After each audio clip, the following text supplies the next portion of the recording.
if I would know that there's a gray area, I would use it as well, Laurence, and I would be as fast as, or we would be as fast as Red Bull. So I don't know. That's the fair answer. I don't know. This was your idea, Guenther. I think it needs to be Steiner qualifying or something. No. I think. Don't start with that one, Nate, please. Dude, do you really know what you're doing with this Fiat Cinquecento? You know, he's used to drive these big Alfa Romeos, you know. Just to be clear, nobody in North Carolina is going to take offense to you saying that Italy has better wine than here in the States. So I didn't say it. You said it. I said it. Yeah.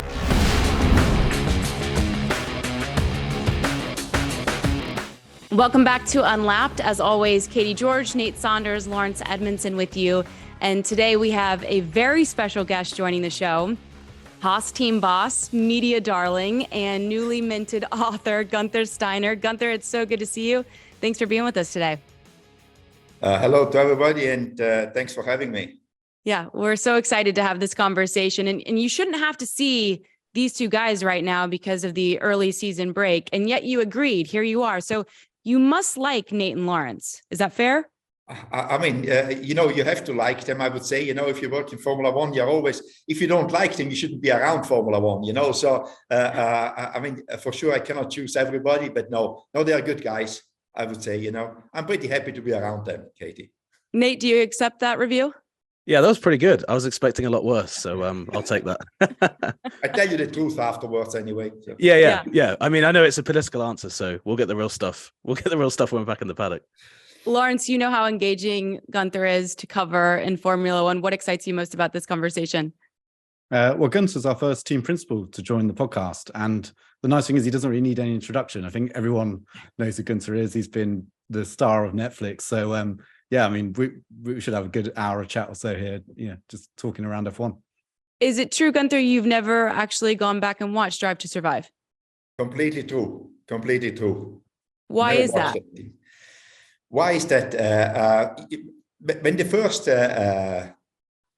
episode came out, I was thinking, because I had no idea what they were actually going to show, you know, and then I walk into a F1 commission meeting with all the other team principals and get all this, everybody's comments on it. And what are you guys talking about, you know? And at the time, the FIA president, Jean Todt, had a comment to make, and I was like, well, what are they all on about, you know? So I wouldn't say it scared me almost, but then they told me a little bit what is happening. They said, if I'm gonna watch it, it's like, maybe I change. And in the end, I don't really want to change, because if you watch yourself, there's always things you can do better. And I was thinking about it. I'm not an actor. I don't need to watch myself and get better. I'm just doing what I'm doing. And if they film it, so it be it. But if then I try to do it different, or what I think is right, it puts a lot of pressure onto me, you know, and I've got enough pressure. And I say, if people watch it, whatever I said or did, I mean, they didn't take it out, so it cannot be this bad. But I decided not to watch it, just not to get an opinion on myself, basically. And I stuck with it, and I think it's working. And people are still surprised. Are you not interested in it? Not at all. I'm not like, should I not? No, I'm not going to watch it. That's it. So with that said, when was the first moment or incident where you arrived at a race, or you had a conversation with somebody and you thought, wow, however I'm being portrayed on Netflix right now, people must like what they see?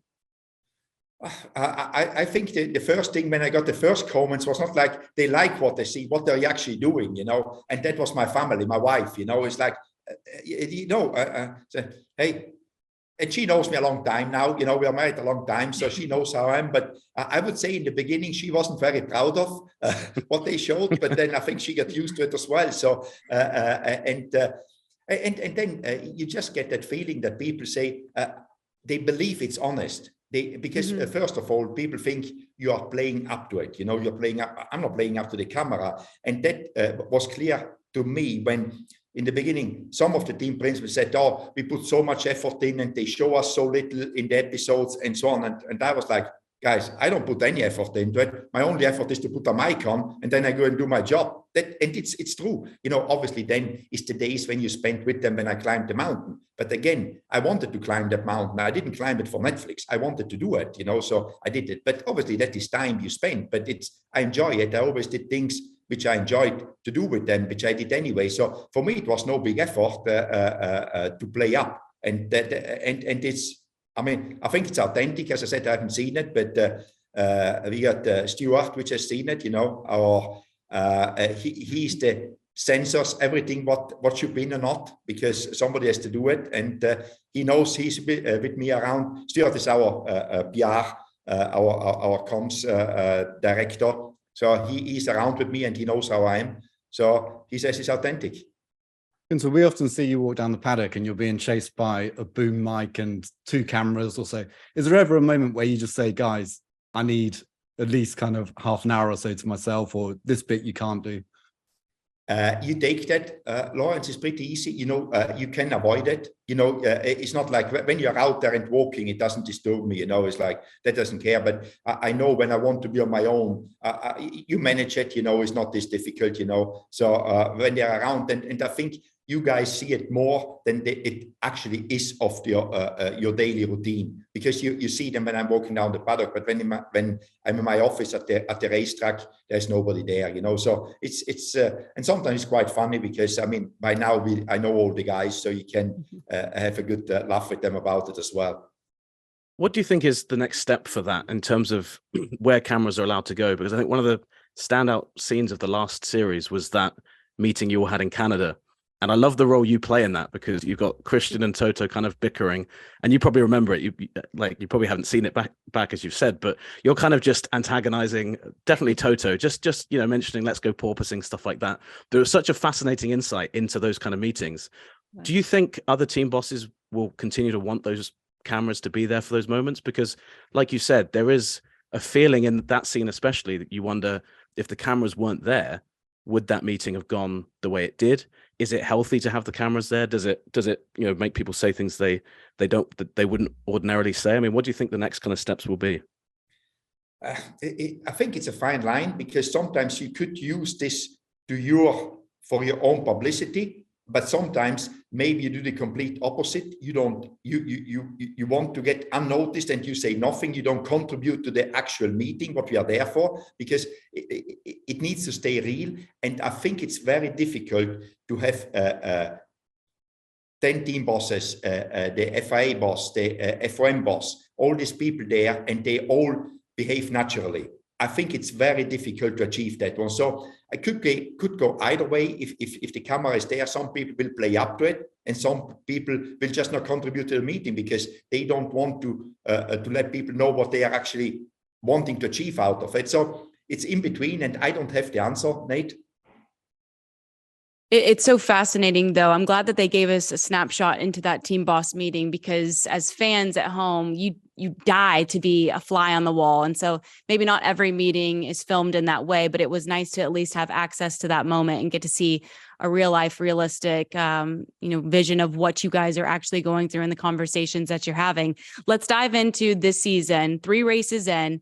How would you assess the job that Nico, Kevin, and the team has done thus far? I think we did what we wanted to do. We are not there where we want to be, because I think what I wouldn't say underestimated, what I was surprised personally, how close the field is this year. But I think we made honestly a step forward. Nico has hit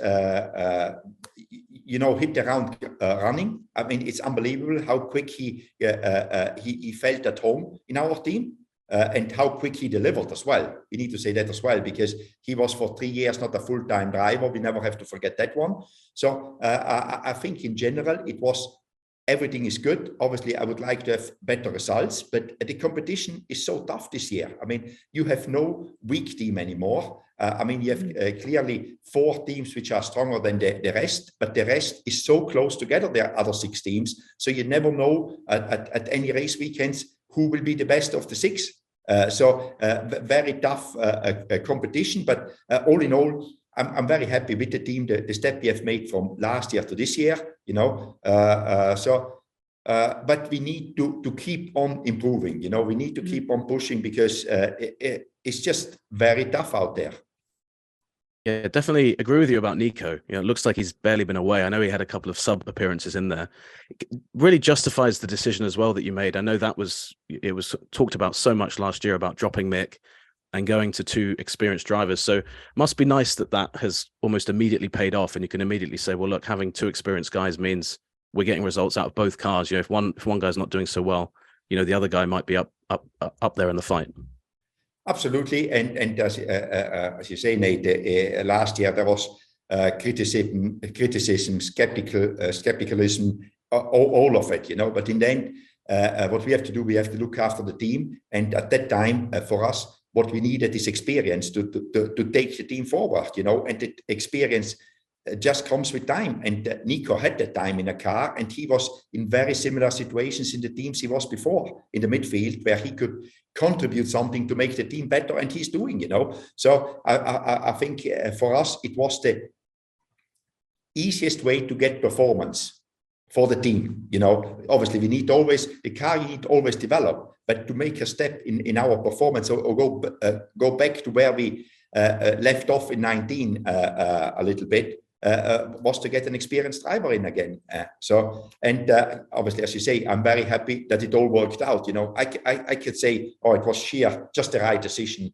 But I mean, sometimes you need a little bit of luck as well, because it is a risk you take, you know. But I saw the opportunity, and then you have to take the risk, you know, if the opportunity is there. And I believe that Nico is still motivated. That was my biggest, I wouldn't say fear, but my biggest concern: can Nico motivate himself to do this? Because I know he has got the speed and he has got the experience, but he's very well motivated right now, I must say.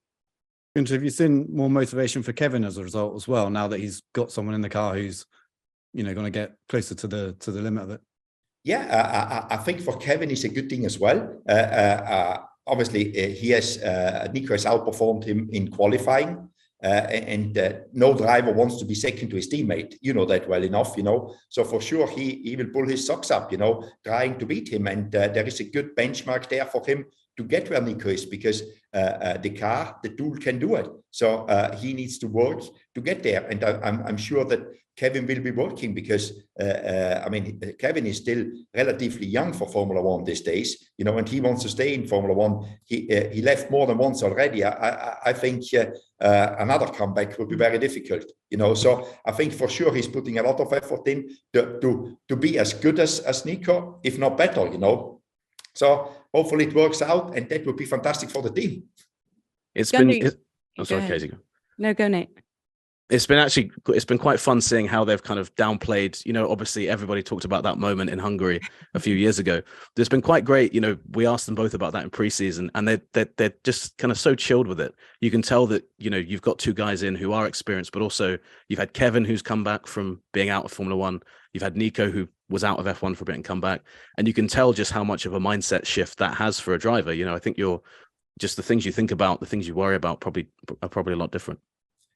Absolutely, and I always think like this, when you are a long time, and you guys are a long time in Formula One, when you're in there, everything is difficult, and it seems like, this job is difficult. I have to deal with all you guys, the press, basically. I've got to do all this stuff, which I don't like to do. I just want to drive race cars. The day you're out of it, it's like, wow, that is a big drop from where you were and where you're then. And you just realize it when you're not having it anymore. You cannot see it coming. You say, if I go away from F1, I just go and do something else. But I think there is this thing out there. Nothing in obviously in racing can beat F1. Is one. I compare it always like, you're not missing the sun until it's raining. You know, if the sun always shines, it's like, the sun is shining, and then one day it rains. Wow, that's not good. I rather have the sun, you know. But you're not appreciating it while you're having it. So I think it's a lot for these guys. And when you come back, you're highly motivated to show that you belong here, you know. And I think that's what happened with Kevin and with Nico for us. And I hope we can keep it going, that they are not getting, just saturated with Formula One. You mentioned how long you've been in Formula One. I imagine the challenges you faced are unimaginable. How would you say that the Mick situation and navigating that tested you as a team boss?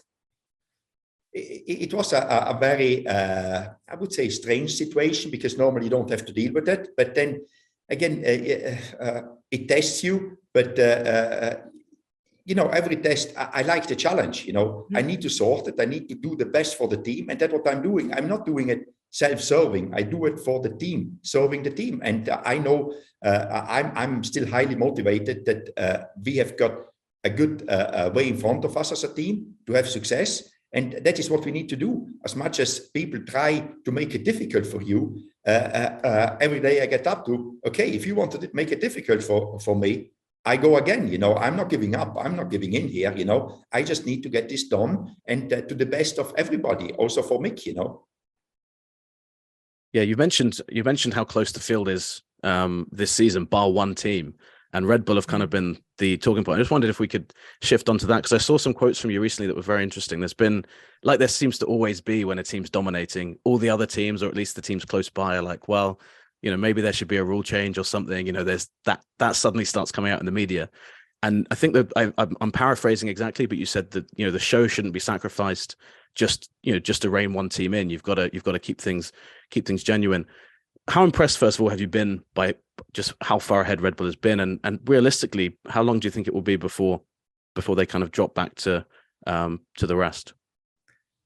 I think they did a good job. I think it's obviously in the moment. I wouldn't call it dominate. They're very strong, but also think part of it is Max. You know, as well. We have to give credit to him as well, because he's doing a fantastic job, and he's just on top of the wave. You know, everything can go right for him. You know, and that is sometimes happening.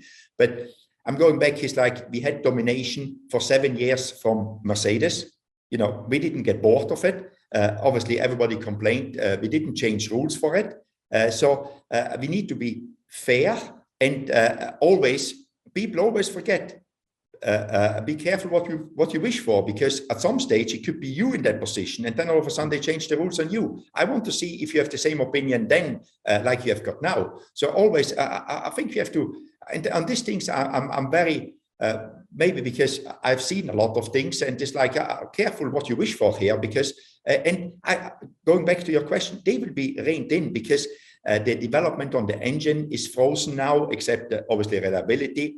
The cars, I mean, to find gains on the cars, it's getting more and more difficult, because the rules are stable. As long as we keep the rules stable, as long as we are not doing anything like we did last year, the last minute changing the floor for the next year. So all these things, I don't think they are very good. And obviously, if there is something illegal on the Red Bull, they have to find out. But if it is gray, it needs to be clarified. But it's not like, oh, we need to change the rules now, so we're all starting on a white sheet of paper again. I don't think that we should be doing that, because there will be the point. I mean, there is Aston Martin has done a great job. I mean, look at it, where they were last year, where they are now. So why should Mercedes or Ferrari not do the same job in the next 6 months and the next 12 months? You know, so but that keeps us going. If you always find an excuse for somebody who is winning to make him not to win, that's not a good excuse. And do you think Red Bull have found a grey area of some sort? Is that the only way you could explain the step, or is that just an example you were given there? If I would know that there's a grey area, I would use it as well, Laurence, and I would be as fast as, or we would be as fast as Red Bull. So I don't know. That's the fair answer. I don't know. Is this as competitive? Go ahead, Laurence.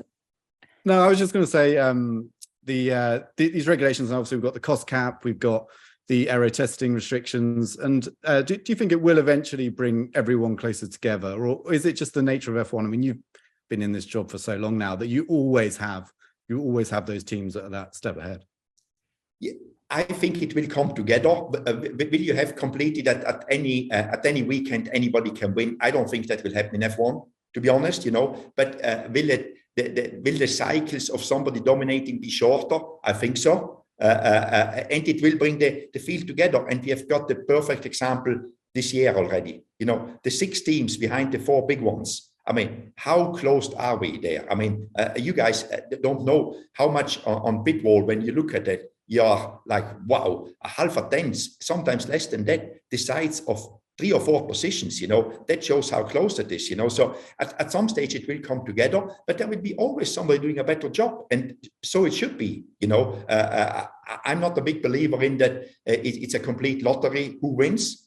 You know, but I'm a believer in it should change over the years, who is in front and who is who is not. And but everybody will have the chance, if they do a good job, to come up there to the podium, I would say, within 3 to 5 years.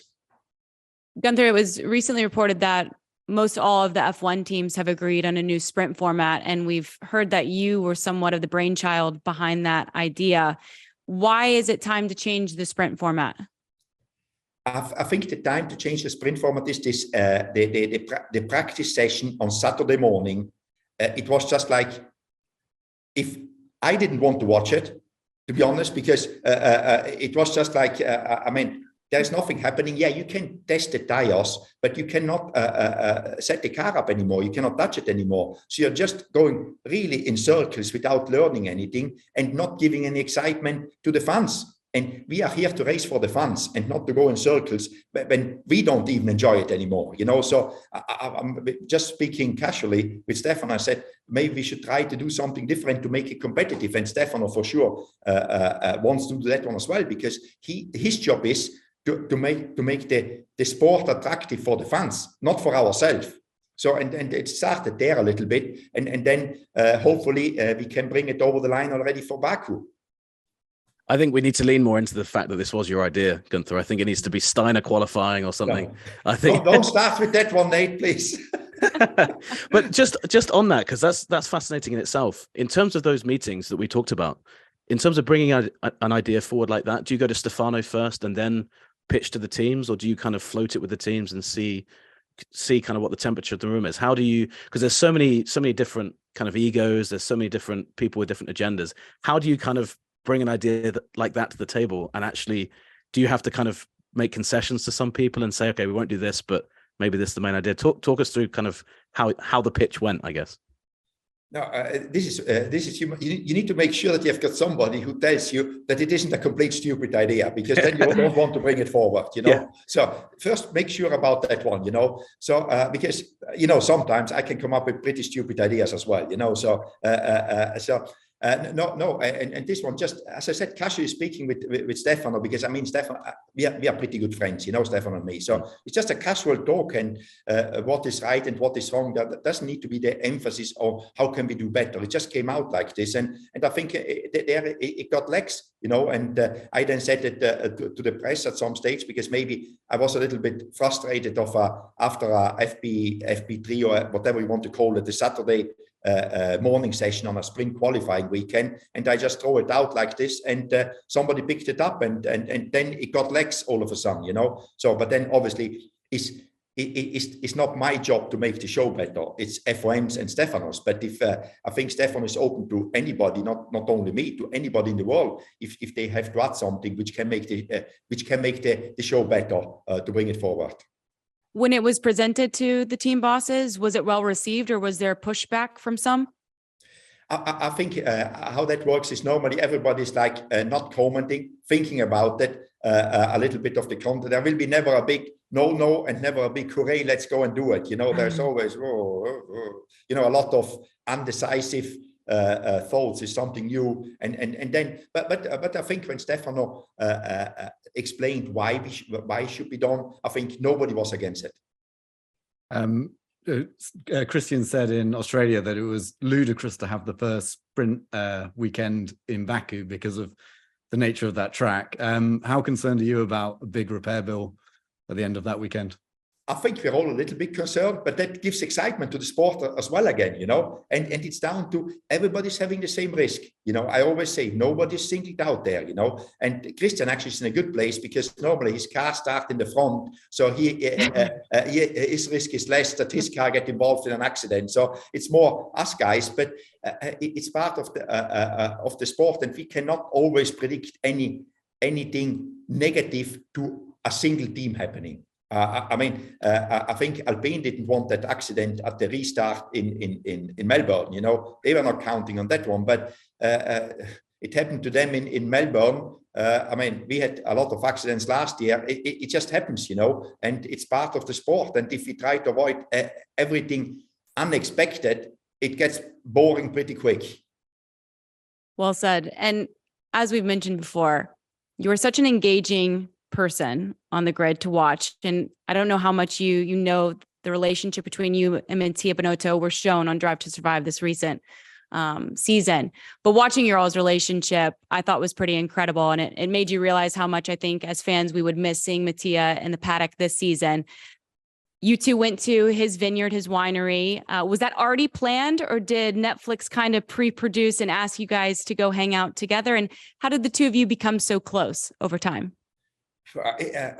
Let's start with that one.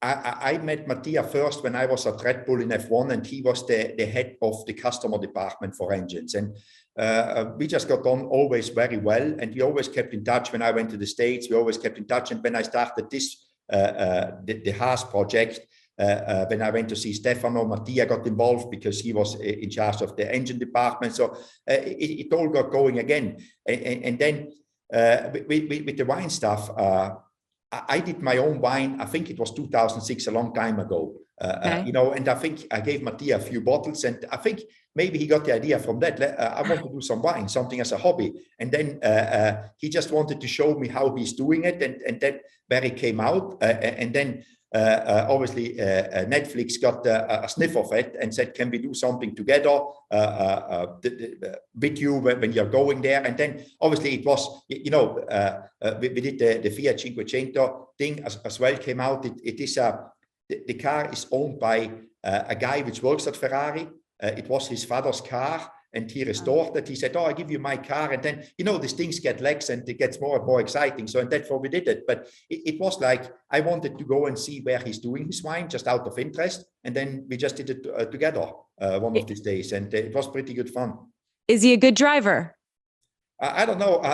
I don't know that. My confidence level was not very high. I was like, dude, do you really know what you're doing with this Fiat Cinquecento? He's used to drive these big Alfa Romeos, the Stelvios, and the Fiat Cinquecento. It's a little bit of a different thing. You cannot go the same speed. And I was more like worried, whoa, if we crash with this thing, there's not a lot left of us too, And those roads are quite dicey in that part of Italy. There's not a lot of place to go other than down, is there? Exactly, yeah. You just fall off the cliff, yeah, exactly. And that's what I was worried about, because I actually had one of the original Fiat Cinquecentos when I was young, because I had obviously no money. And when I was in the national service, that is what I had to go back and forward from home to the barracks, So I know how dangerous these things are. Do you collect cars, Guenther? Are you into rare cars? No, I don't collect cars. I haven't got any time, Laurence. I've got a lot of things to do in life in the moment. Maybe one day, but no, I'm not a collector. No. Will you ever go back to, you mentioned about making wine in 2006, anything you'll go back to down the line, or?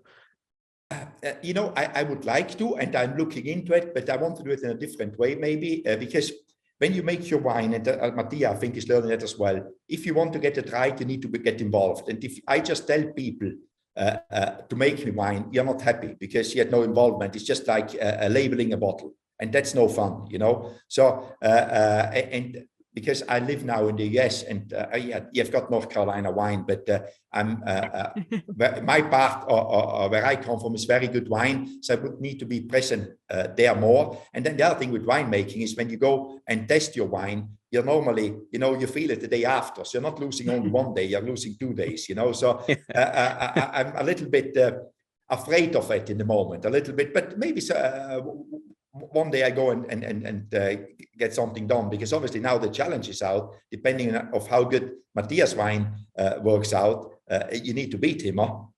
Well, and Daniel's got some wine as well now, so there's quite a bit of competition Formula One wise. Where has he got it, in Australia or California? I think, if I'm not mistaken, I think it's California, but I might have that completely wrong. Yeah. You can buy a shoe. That's all I know. Yeah, you can drink it out of a glass shoe, which is pretty interesting marketing. I don't know what it smells like.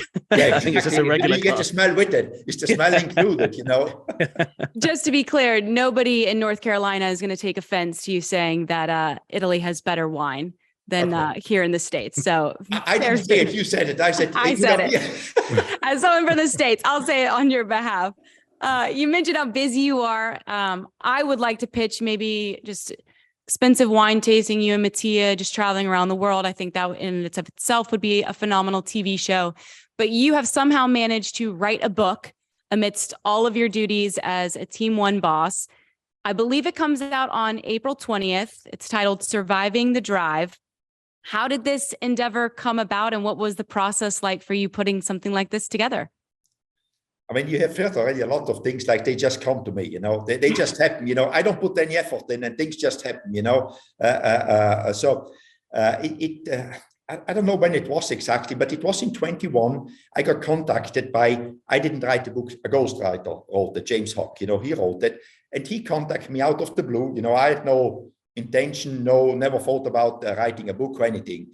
And I got contacted in the beginning, it's like, yeah, somebody wants to make a book, whatever, And then obviously somehow this guy insisted to have a meeting, and, it was nice. And I said, let's have a meeting. And I didn't want to, I was completely against writing an autobiography because there are so many being done. And I don't think there is, it's something I don't want to do. Anyway, not yet. Maybe I need to get a little bit older. I'm already pretty old. So, but, James came up with this idea. Let's do a year, like a diary, a year of what you do. And I was, as a concept, but he said, I want to do that one because nobody's ever done it, and as you maybe know, I've done a few things which nobody's ever done it, and they worked out. So I said, so how are you sure that you get enough content? And he said, yeah, with a guy like you really get the content. And I was like, it could be that boring, I said, don't worry about it. That's my job to make it not boring. Okay. So then I obviously checked how much time I have to put into it because, as I said, I have to run a team. That is my job, not writing a book. So, and he said, no, it's not a lot. And you just need to speak with me 15, 20 minutes after each race. And then we meet up maybe once or twice before the book comes out to get a few details sorted out. I said, all right, let's do it, So we started off pretty well. And then I got on very well with James, or I still get on very well with James. And I invited him to a race and to the test and a few races, just say, so you can speak also people which work with me to get a better understanding how I think. Because if you speak every 2 weeks, 20 minutes with me, maybe you don't get the full thing.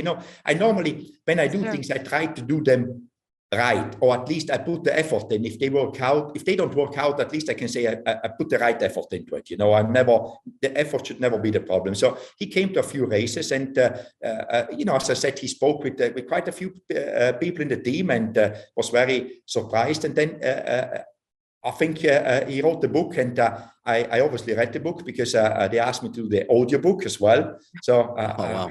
Yeah, exactly. Wow. If I would just have known, I've just worked out what I want to buy everyone for Christmas just now. It's the audiobook for that. That was a job. But again, I said, I need to get it right, because if somebody else reads your book and it never comes over because James found a very good language how to write it, in my opinion, anyway. And I ask other people as well, because for me, reading the book is actually nothing exciting because I lived it, It's like, okay, but people which were not there find it interesting, the people which read it up to now. I hope you guys enjoy it as well. So, and that is I would say the story of how the book came along. So it's good timing, this pod, because this arrived from our friend Stu, as we mentioned earlier, just beforehand. I had a quick flick through, obviously knowing we were recording, didn't get a chance to read it, but there are some colorful language written in the way that you would imagine Guenther Steiner saying it.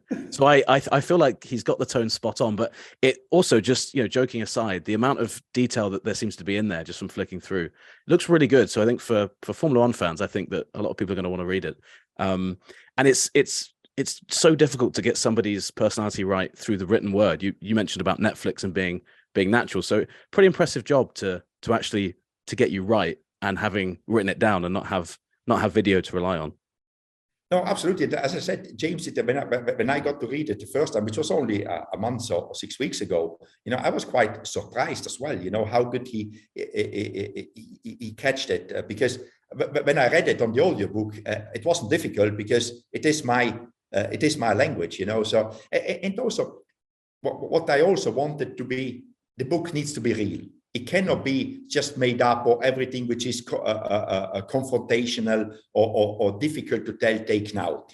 For sure, some people will not like some parts of it, but so be it. If you don't like it, don't read it.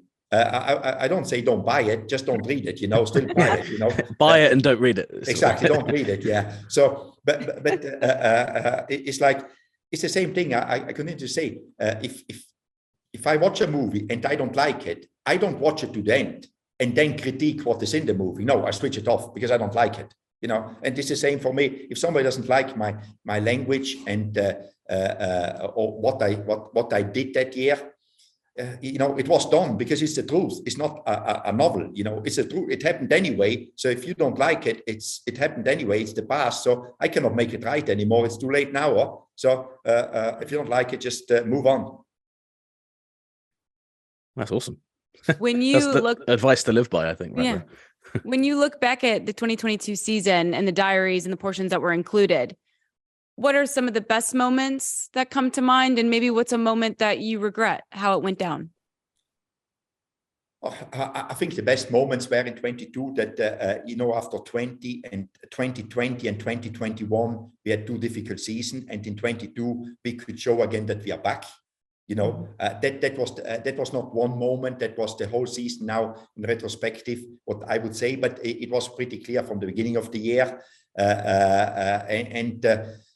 What do I regret? I don't think I regret a lot what was done in 2022. Obviously there was some difficult situations with the invasion of Russia into Ukraine and the things we had to do for it. But again, I go back and I think we did the right thing. If I would go back, I would do. You never do everything the same because you always learn, but the outcome would be the same. So I don't regret a lot of it, but I'm very proud of the team for 2022 that they believed in themselves and in the team that we can come back, because 2020 and 2021 they were not a joy for the team. I can tell you that, and that is putting it mildly. Were difficult times. Is 2022 was that the best year the team's had? Do you think overall in terms of getting it right and where the team is and having people in the right places? No, I would say 2018 was better, not only because of the result, because we built up from 16, 16, 17 was good build up. And then obviously in 19, we got hit with always, when you start something new, especially in racing, at some stage, you will make a step back and everybody reminds you how bad you are actually, that you just got lucky the years before. But anyway, I hear that a few times before, so that didn't do anything to me, So, but I think 18 was the best year, but 2022 showed that we can do it again. And now I think we need a few years like we did in 18 to get to that level. We cannot just, it's not a switch, making a team work good. And 2020 and 2021 left some scars in the team, but we are healing, we are getting there. So a definitive step forward in 2022. As we look at 2023, what are the expectations moving forward and when can we expect upgrades hitting the track? Expectation is we just want to improve from 2022. That means also in the point standing, which means 7 to 6. I think much more is not in it, but we will fight for every little point and everything. And obviously we had to change our strategy. Going to your question about upgrades, last year we decided to make one big upgrade, which where we were last year, it was maybe our own possibility to have any upgrade. But this year, we with everything starting earlier and planning better and doing everything better, we will bring upgrades. When I say continuously, it doesn't mean that they're always coming, but they are coming when they are ready from the development side. When we find something in the wind tunnel, we then put it on the car. We make them full size fast, and they will be. We are not waiting for a big package. We are bringing whenever we have got something. We have got some parts coming for Miami. We planned some parts for Imola, but it will be smaller step. It will not be big upgrades. But I think all the teams are doing that one now. That has to do also with the regulation now being more stable and with the budget cap. You cannot afford to wait until you spend 2-3 million on a big upgrade. You bring whatever you have got as quick as possible for the smallest expenditure possible, so you can do more of them in your budget cap. And new title sponsor this year as well. How much of a difference has that made? Just long-term planning. It must be night and day's difference to last year when there was a big question mark over the finances of the team. obviously MoneyGram coming on board. The biggest thing is what you just said. It's the long-term perspective, the security for the team. Everybody sees also in the team, we are here to stay.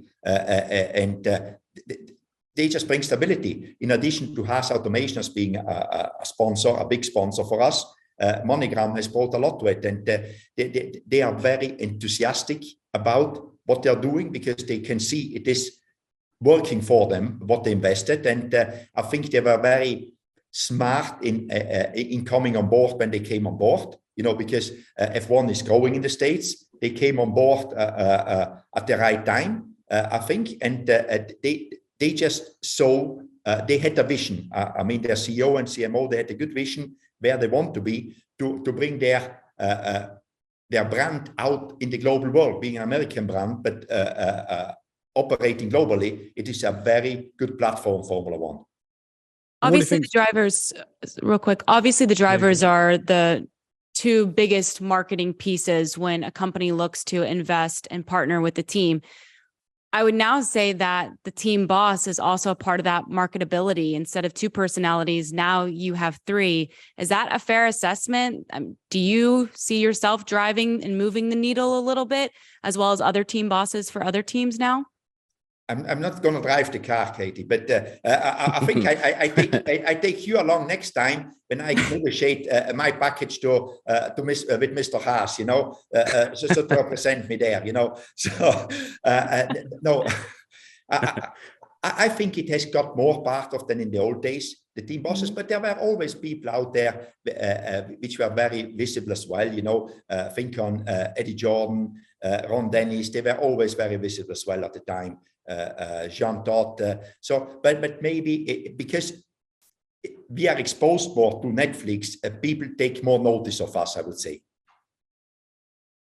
Now you've got a bit of an idea of where the car is relative to everyone else after the first three races. What do you think is possible? And also, you just mentioned Mr. Haas, Gene. What are his expectations this year in terms of where the team finishes in the championship?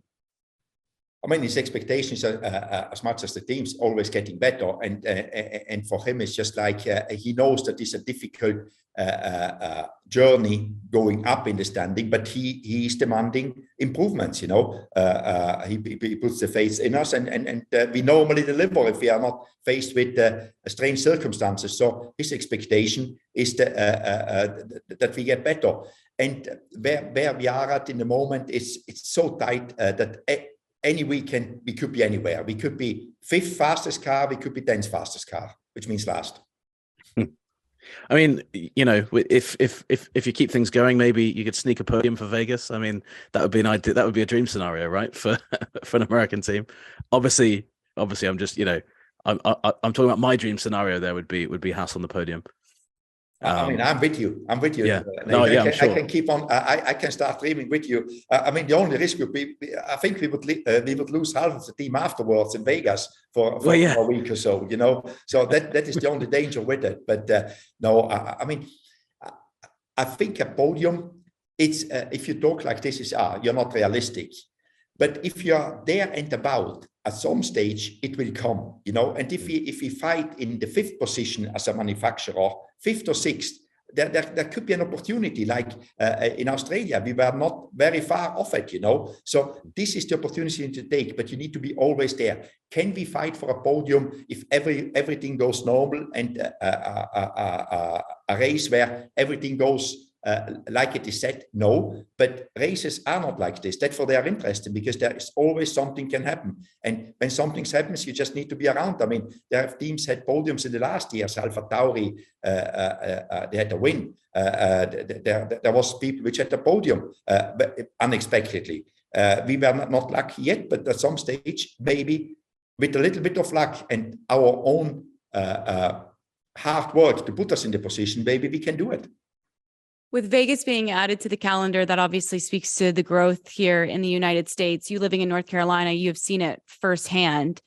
Is it possible that the sport is growing too fast given the amount of races that continue to be added? Or is that something that you guys as teams welcome?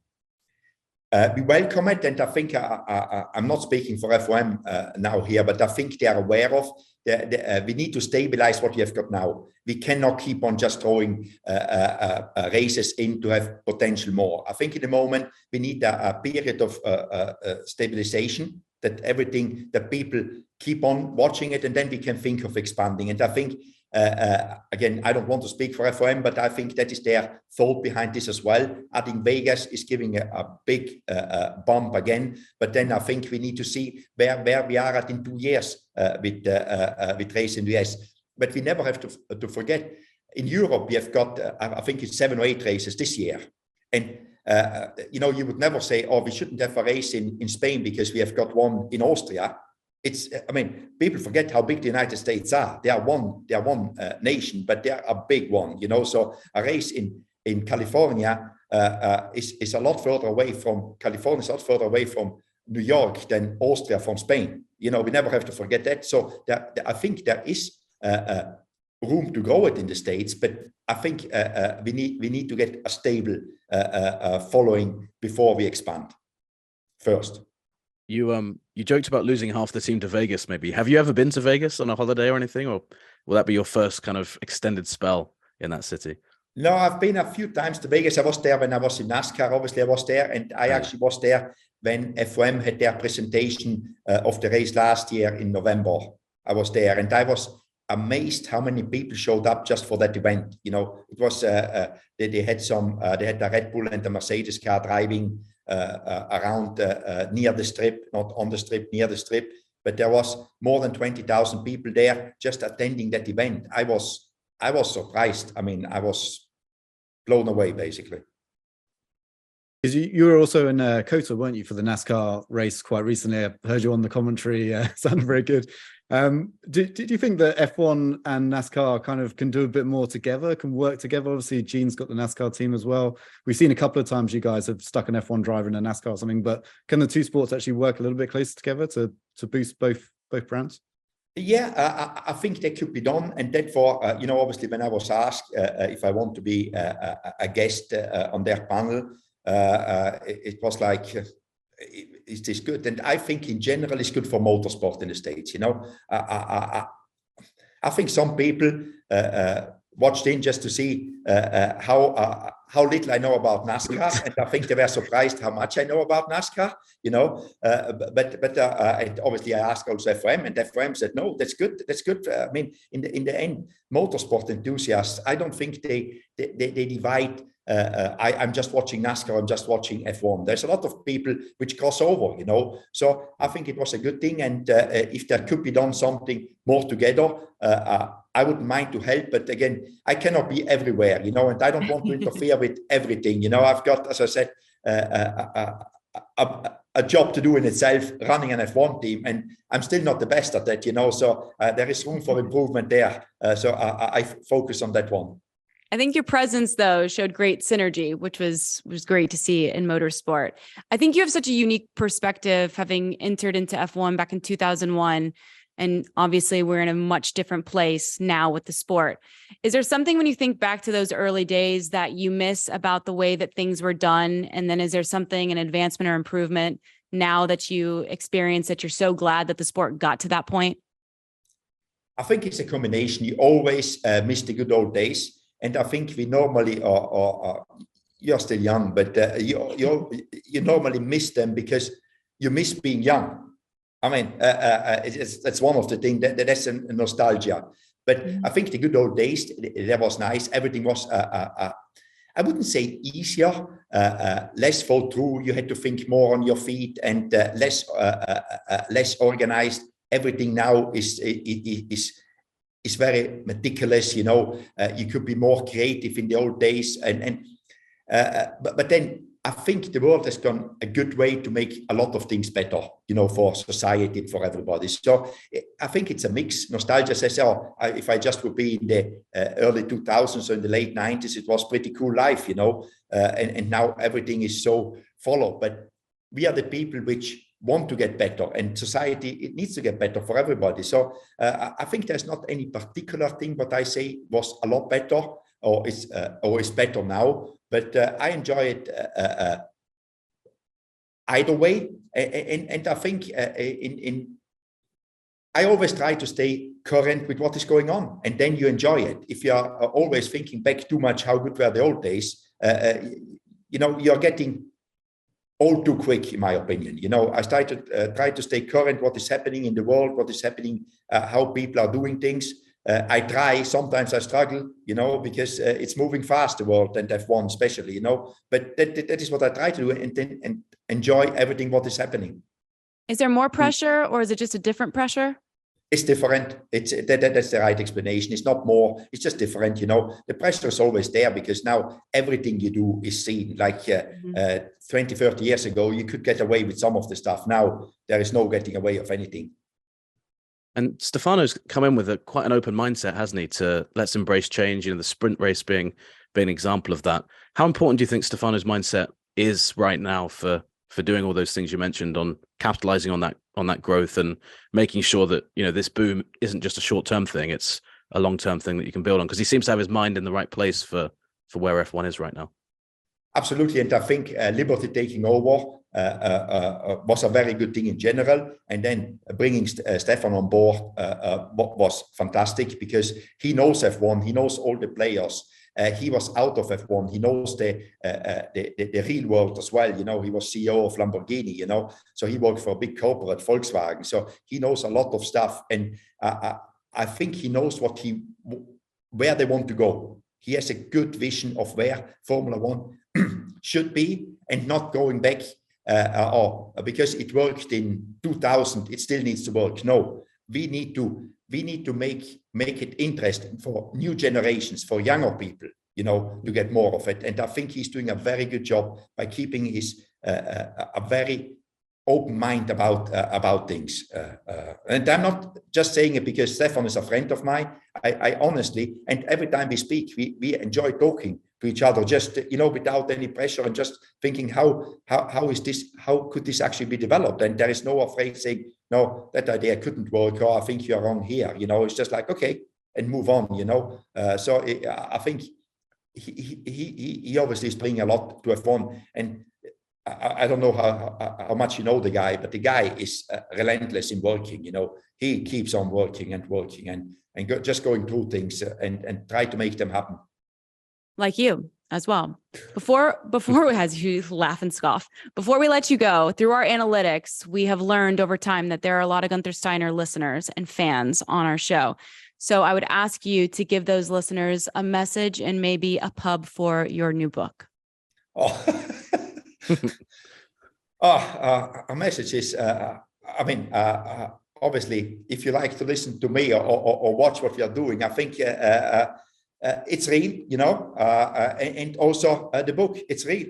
It happened last year. People sometimes, you remember that, what you wrote in the book? I say, I don't remember it, because at the time it happened and it's water under the bridge, but it's the real thing. And I hope that people, if they enjoy it and they can, and that's what I do it, because people should enjoy, and I enjoy.